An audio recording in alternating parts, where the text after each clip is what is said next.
Welcome students. पान number 32 तुमचं सायन्सचं पुस्तक उघडायचं आहे. पान नंबर 32 वर आपण आज नवीन टॉपिकला सुरुवात करणार आहोत. टॉपिकचं नाव आहे substance in the surroundings, their states and their properties. हा पाचवा टॉपिक आपण अभ्यास करणार आहोत. पार्ट फर्स्ट यामधला बघणार आहोत. हा टॉपिक बघण्यापूर्वी आपण थोडंसं पाठीमागच्या इयत्तेत काय शिकलो त्याबद्दल थोडंसं बघूया. बघा, पहिल्यांदा आपण शिकलेलं इयत्तेच्या 5वी मध्ये स्टेट्स ऑफ सबस्टन्स काय बघितलेलं आहे? State of substances. बरोबर आहे, म्हणजे पदार्थाच्या अवस्था आपल्याला माहिती आहे. कोणत्या कोणत्या आहेत? तर त्या आहेत सॉलिड,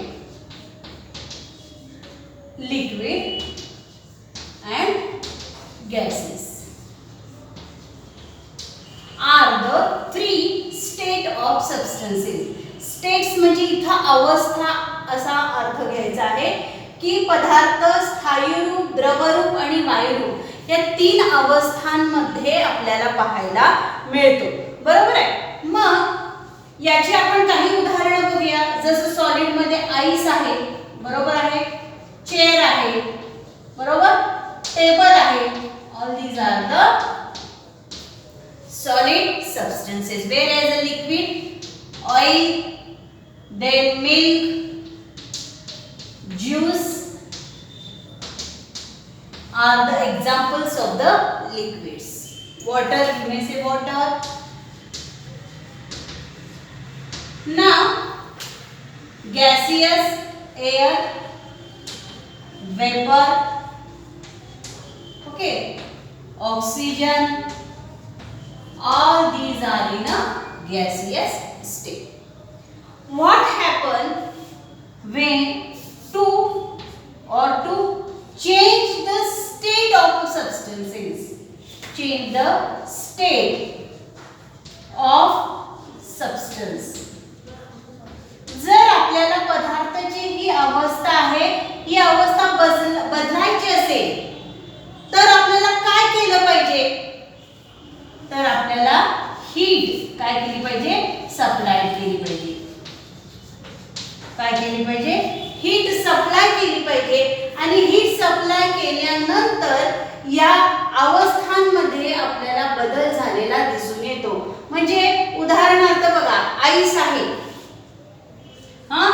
आईस आपल्याला माहिती आहे आता कोणत्या स्टेट मध्ये आहे? सॉलिड स्टेट मध्ये. हा आईसला ज्यावेळी मी काय करणार? हीटिंग करणार. काय करणार? हीट देणार. त्यानंतर ice changes into a liquid form.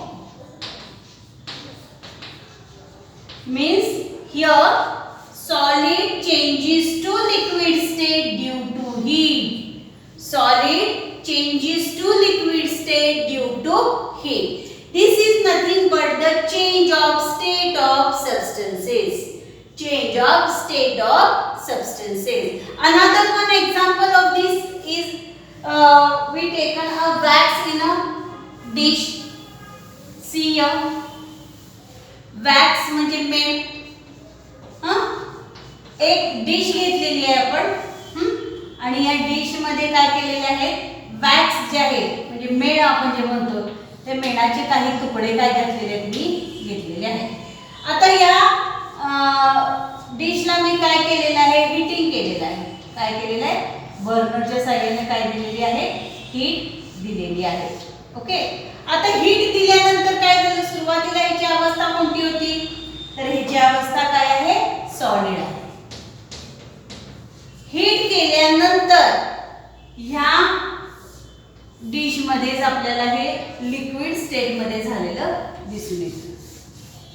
This wax changes into a liquid state. आता हे लिक्विड स्टेट मध्ये झालं, कशामुळे झालं? ड्यू टू हीट मुळे झालं. म्हणजे heat causes the change of heat state of substances. जर हीट दिली नसती तर तो पदार्थ ॲज इट इज तसाच राहिला असता. म्हणजेच इथं ज्यावेळी आपण एखाद्या पदार्थाला उष्णता देतो, उष्णता दिल्यानंतर त्याच्या अवस्थांमध्ये बदल होतो. मग तो सॉलिड मधनं लिक्विड मध्ये जातो, लिक्विड मधनं गॅसियस स्टेटला जाऊ शकतो. बरोबर आहे. आणि गॅसियस स्टेट मधनं लिक्विड स्टेटला उष्णता देतो किंवा उष्णता काही वेळेला काढून घेतो. तुम्हाला पुस्तकामध्ये पान नंबर 32 वर 5.1 आकृती आहे. या आकृतीमध्ये हीच डायग्राम दाखवलेली आहे की आपण काय केलेलं आहे, डिश मध्ये मेल्टिंग वॅक्स घेतलेला आहे, पीस ऑफ वॅक्स घेतलेला आहे, स्पिरिटच्या लॅम्पच्या साहाय्याने त्याला उष्णता दिलेली आहे.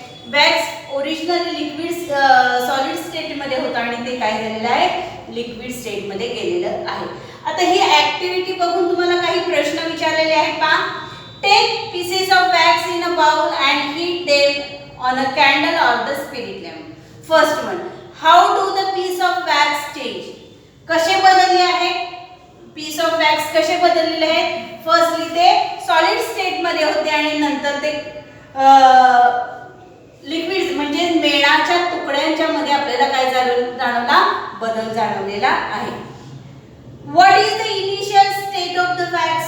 ह्या वॅक्सची सुरुवात, इनिशियल म्हणजे सुरुवातीची जी अवस्था आहे ती कोणती आहे, सॉलिड आहे. ओके.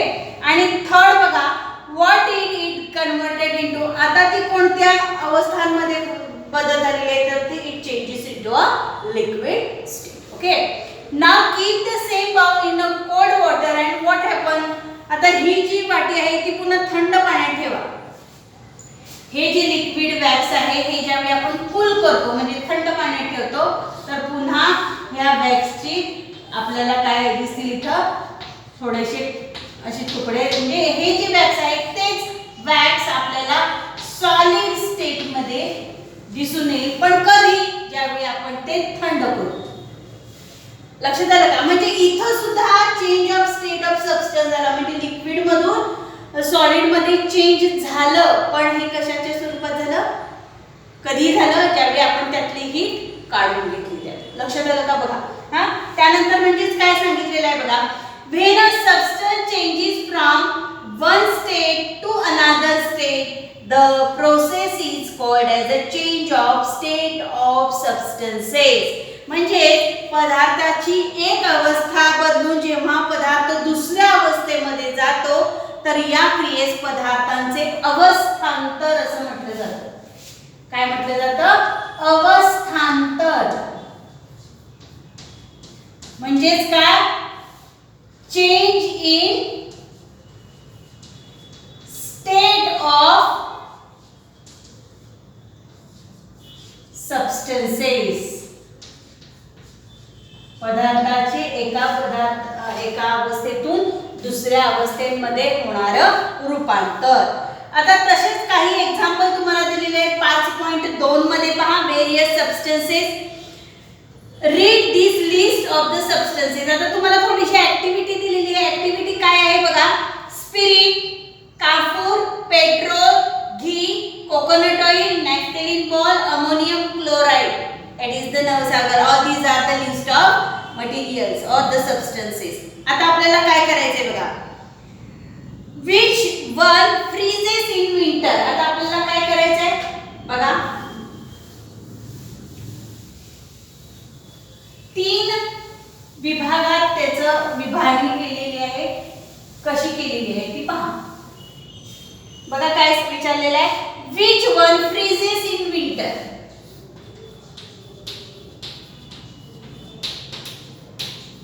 थंडीमध्ये ह्याच्यामध्ये कोणते पदार्थ गोठतात त्याची नावं लिहायची आहे. ओके. पहिलं बघा, पहिला गोठणारा पदार्थ आहे का बघा. स्पिरिट नाही, कापूर नाही, पेट्रोल नाही, घी. घी म्हणजे काय, तूप. हे थंडीमध्ये गोठतं. दुसरं काय आहे बघा. Coconut oil. Okay. Coconut oil हे फ्रीज होतं म्हणजे थंड गोठतं. बरोबर आहे. त्यानंतर नॅफ्थेलिन बरोबर काही परिणाम होत नाही. अमोनियम क्लोराइड वर सुद्धा काही परिणाम होत नाही. नेक्स्ट वन क्वेश्चन काय विचारलेला आहे बघा.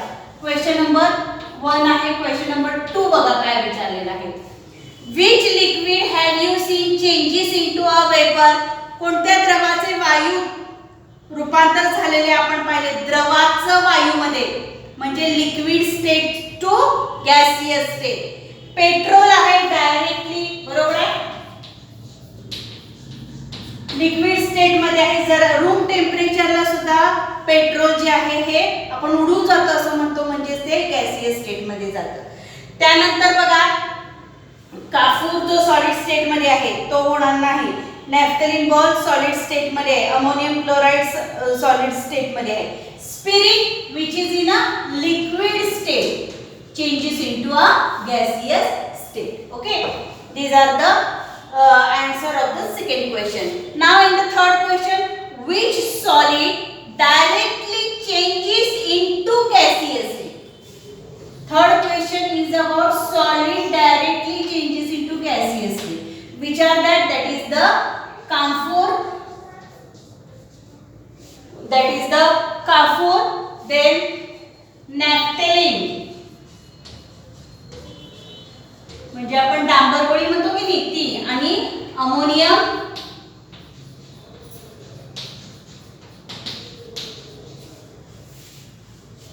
Ammonium chloride.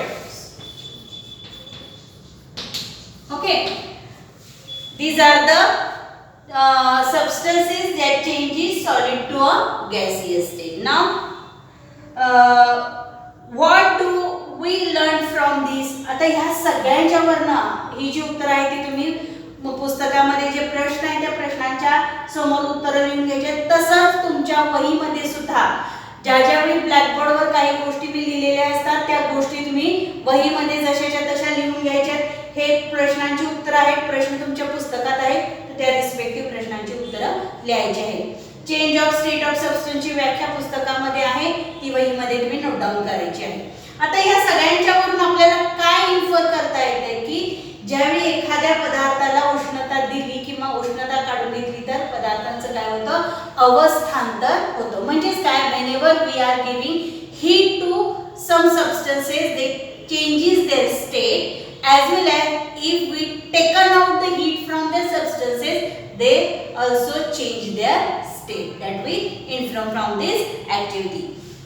म्हणजेच काय, खाली पॅराग्राफ दिलेला आहे बघा. The state of substances changes if it is heated or the cooled. पदार्थाची अवस्था कधी बदलते, ज्यावेळी आपण त्याला हीट करतो किंवा कूल करतो. Every substance in the surrounding is found in either solid, liquid और गॅसियस स्टेट. म्हणजे आपल्या सभोवतालचा कोणताही पदार्थ असू दे, हा पदार्थ आपल्याला सॉलिड, लिक्विड आणि गॅसियस स्टेट मध्येच पाहायला मिळतो. त्याची काही उदाहरणं 5.2 तुम्हाला याच्यामध्ये दिलेले आहेत. त्यानंतर पान नंबर 33 मध्ये पॉइंट्स सॉलिड, लिक्विड आणि गॅसेस. फॉर एक्झाम्पल दिलेला आहे बघा. शेप कसा आहे, पीस ऑफ आयर्न पहिल्यांदा दिलेला आहे. एक चार्ट दिलेला आहे आणि या चार्ट मध्ये तुम्हाला काय सांगितलेलं आहे की शेप दिलेला आहे सॉलिडचा. एक पीस ऑफ आयर्न म्हणजे लोखंडाचा तुकडा घेतलेला आहे, त्याचा आकार पहिल्यांदा बघितलेला आहे. It has its own shape, retain the shape no matter how it is kept. म्हणजेच काय, स्वतःचा आकार आहे, कसंही ठेवले तरी त्याचा आकार काय होतो, कायम राहतो. लक्षात आलं, हा त्याच्या आकाराबद्दल सांगितले. पण लिक्विड स्टेट मधलं दुसरं उदाहरण आहे water, spirit or the oil. म्हणजे पाणी आहे, स्पिरिट आहे किंवा तेल आहे. त्याला स्वतःचा आकार आहे का, नाही. Does not have its shape of its own, take shape of the container. त्याला ज्या भांड्यामध्ये आपण घालतो त्या भांड्याचा आकार येतो, म्हणजे त्याला स्वतःचा आकार नाही.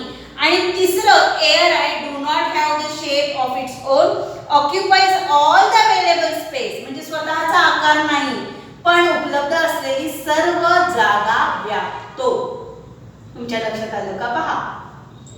ह्या तीनही उदाहरणांमध्ये शेपच्या बाबतीतली तीनही वेगवेगळी तुम्हाला काय दिलेली आहे, उदाहरण माहिती दिलेली आहे की सॉलिड जे पदार्थ आहे. उदाहरणार्थ बघा,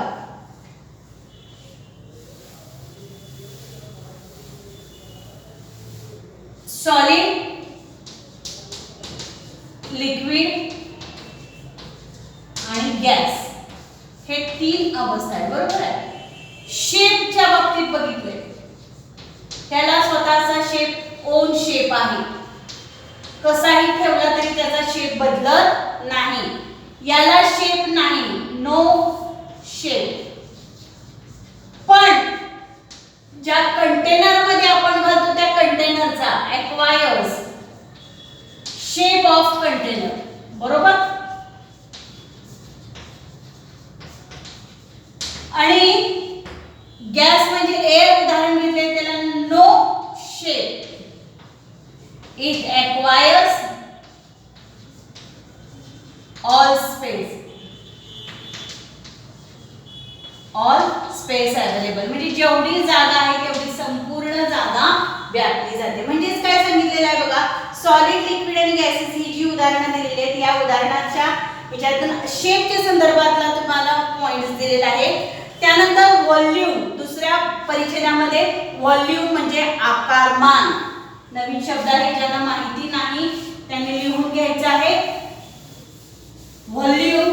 आता व्हॉल्यूमच्या बाबतीत काय सांगितलेलं आहे बघा.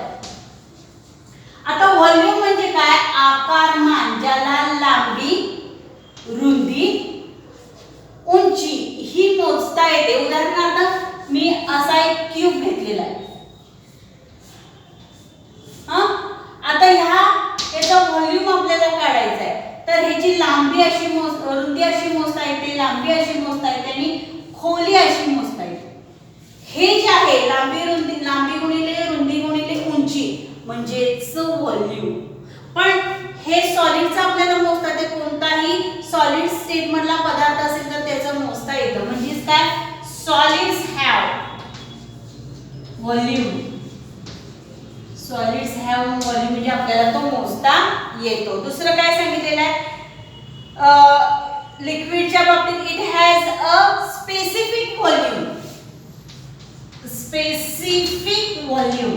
आता इथं स्पेसिफिक व्हॉल्यूम आहे असं म्हटलेलं आहे. म्हणजेच काय बघा, ज्या कंटेनर मध्ये आपण म्हटले, उदाहरणार्थ मी अशा एका नळीमध्ये पाणी ओतलेलं आहे किंवा ऑइल ओतलेलं आहे, बरोबर आहे. मग याचा आकार जेवढा आहे तेवढं मला लांबी रुंदी उंचीची मोजता येते. म्हणजेच काय, हे 1 लिटरचं आहे, 2 लिटरचं आहे, कितीचं पण असू दे, पण आपल्याला त्याचा स्पेसिफिक व्हॉल्यूम माहिती आहे. तेवढं घातलं म्हणजे त्याचं व्हॉल्यूम आपल्याला लक्षात येतो. आणि गॅसेस मध्ये काय, do not have definite volume, does not have specific volume. म्हणजे याला कोणताही स्पेसिफिक व्हॉल्यूम आपल्याला सांगता येत नाही. लक्षात आलं. मग खालच्या भागामध्ये तुम्हाला सॉलिडची उदाहरणे दिलेली आहेत. Solids like a sugar, sand, when poured on a flat surface forms the heap. Heap म्हणजे ढीग. आता एखादी सॉलिड पदार्थ जसं त्यांनी सांगितले शुगर किंवा हे जर आपण टाकलं असं तर त्याची अशी हीप म्हणजे ढिगारा बनतो. असा हीप बनवता येते. दुसरं काय सांगितलेलं आहे बघा, occupies a definite portion of a container, spreads on a flat surface on pouring, flows down along the slope. लिक्विडच्या बाबतीत स्लोपच्या दिशेने ते बाहेर लागतात आणि जमिनीवर सांडले तर ते अशा पद्धतीनं पसरत जातात असं सांगितलेलं आहे. तिसरं, on changing the pressure of a gas in a closed container, its volume also changes. Gaseous state मध्ये व्हॉल्यूम चेंज होतो. व्हॉल्यूम चेंज होतो कधी, ज्यावेळी आपण त्याला हीट सप्लाय करतो किंवा त्याच्यावरचं प्रेशर रिमूव्ह करतो त्यावेळी काय करतो, त्याचा व्हॉल्यूम चेंज झालेला आपल्याला दिसून येतो. म्हणजेच या कोष्टकाद्वारे आपल्याला काय सांगितलेलं आहे की सॉलिड, लिक्विड, गॅसेस जे आहेत यांचं व्हॉल्यूम, त्यांचं डेफिनेट शेप किंवा त्यांच्या अवस्थांमध्ये होणारा बदल सुद्धा तिथे सांगितलेला आहे. लक्षात आलं का. आता हीटचा काय परिणाम होतो ते सांगितलेलं आहे बघा. Heat and change of physical state. You have learn that change in the physical state of a substance is the effect of amount of heat in it. आपण किती प्रमाणात त्याला उष्णता देतो याच्यावर त्याच्यामधला बदल तुम्हाला दिसून येतो. ऑन गेनिंग हीट, ज्यावेळी आपण हीट ऍब्सॉर्ब करतो एखादा substance, it changes from liquid to solid to liquid and liquid to gases. इथं दाखवलेलं आहे बघा, काय सांगितलेलं आहे बघा, 3 ह्याच्यामध्ये बदल तुम्हाला सांगितलेला आहे. बदल काय सांगितलेला आहे तो पहा. Solid, liquid and gas. ज्यावेळी आपण हीट देतो त्यावेळी असा बाण दर्शवला जातो. लक्षात ठेवा हीट दिला की हा असा बाण दर्शवला जातो. कधी, हीट दिल्यानंतर. म्हणजे solid changes into liquid, liquid changes into gaseous state. कधी आणि ज्यावेळी गॅसियसची आपण हीट काढून घेतली जाते त्यावेळी हा बाण असा दर्शवला जातो. गॅसियस जे आहे ते लिक्विडमध्ये येतात किंवा डायरेक्टली सॉलिड ह्याच्यामध्ये गॅसेस जे आहेत ऑन कुलिंग ते लिक्विडमध्ये येतात, ऑन कुलिंग सॉलिडमध्ये येतात. ऑन कुलिंग आपण म्हणू शकतो इथं ऑन कुलिंग म्हणजे वरच्या पुढच्या दिशेने दाखवलेला बाण हा हीटसाठी आहे दिलेल्या आणि पाठीमागच्या दिशेने दाखवलेला बाण आहे हा कुलिंगसाठी दिलेला किंवा हीट आपण काढून घेतल्यानंतर होणारा बदल आहे. आणि ह्या एकाला एकूणच ह्याला काय म्हटलेलं आहे, चेंज ऑफ स्टेट म्हटलेलं आहे. काय म्हटलेलं आहे, चेंज ऑफ स्टेट असं म्हटलेलं आहे. अशा तर पद्धतीने आपण पहिला भाग याचा बघितलेला आहे. पुढच्या भागामध्ये टेम्परेचर अँड द थर्मामीटर अभ्यास करणार आहोत. थँक्यू.